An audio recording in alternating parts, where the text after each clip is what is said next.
Hi mga preni! Kung gusto mong gumawa ng masustansyang ice cream ay pwedeng-pwede sa murang halaga lang. Dahil 3 sangkap lang ang kailangan natin dito. Ito yung ice cream na hindi mahangin dahil nakakabusog talaga to. At natural pa ang flavor ha. Kung paano ginawa, halika panoorin nyo, and I'm Fanny from Fanny's Cookery. Timbangin muna natin ito para malaman natin ang tamang sukat. Mga 2 lang ay ayos na. Ayan, at 500 grams sweet potato ito. Putulin at hugasan. Ilagay natin sa lutuan. Tamang laki lang ito at lagyan natin ng tubig na tamang nakalubog lang ang kamote. Takpan at ilagay natin ng 20 minuto, set on medium heat or until tender. Hanguin natin dahil papalamigin natin ito. Ayan, at malamig na nga. Balatan lang natin. Mas madali kasi itong balatan kapag nailaga na. Isa pa, yung natural na color nito ay mananatili. At para sa kompletong listahan ng mga sangkap ay panoorin ang video hanggang dulo. Durugin natin or gadgarin hanggang sa maging pino. Kaya mas mainam na sobrang lambot talaga ng pagkakaluto ng kamote para mas madaling durugin. At meron tayong gatas dito na isa sa mga sangkap. Buksan lang natin at set aside. At kung gusto mong maging pino pa ay gumamit ng food processor or blender.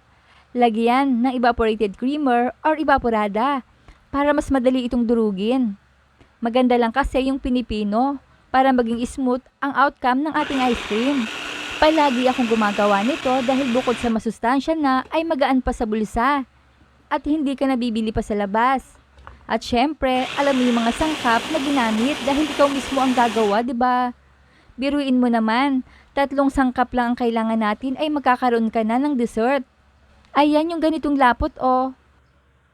Ito yung kukompleto, ang creme dansada, chilled overnight. Pakitandaan, dapat pinalamig sa ref. Yung ganitong consistency oh, namumuo.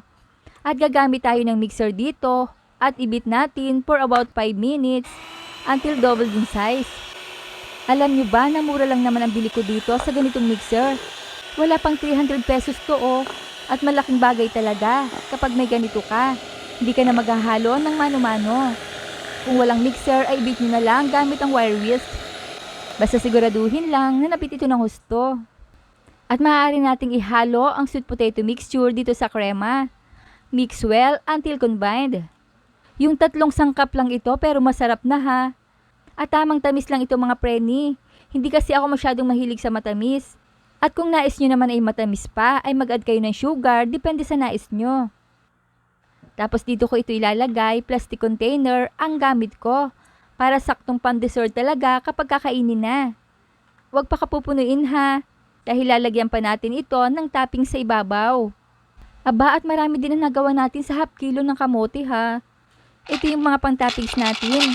Optional lang ito mga preni ha, kagaya nitong sprinkles para naman pag bata ang titingin ay mapapakain sila dahil may candies.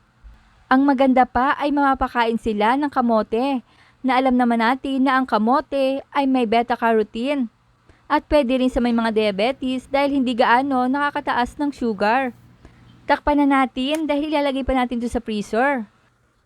At i-freeze natin for about 7 hours or overnight. Overnight later, sobrang tigas na nito mga preni. Huwag mo nang sasandukin ha pagkagaling sa freezer at talagang matigas to. Kagaya din ito ng mga ice cream na nabibili natin sa labas. Na kailangan palambutin mo muna ng konti bago iskupin. At kung nakabot kayo sa punto ng videong ito ay mga tagasa naman kayang nakapanood ng video kong ito. Hello po sa inyo at maraming salamat. Ayan, at medyo malambot na to at melt in your mouth talaga. Tapos kapag lumambot na naman ay napakabilis din naman talagang malusaw. Kaya madali ang scoop ang ginagawa ko rito for pictorial dahil napakainit ng panahon ngayon. Ayan na ang ating sweet potato ice cream na masustansya. Sana ay nagustuhan nyo ang reseping ibinahagi ko today. Na talaga namang mabubusog kayo rito. Try nyo na. Ang sarap. Kaya i-like, i-share at i-follow nyo na ako para updated kayo sa mga reseping ibabahagi ko pa. Huwag kalimutan. Cookie love. Thanks for watching. Bye-bye.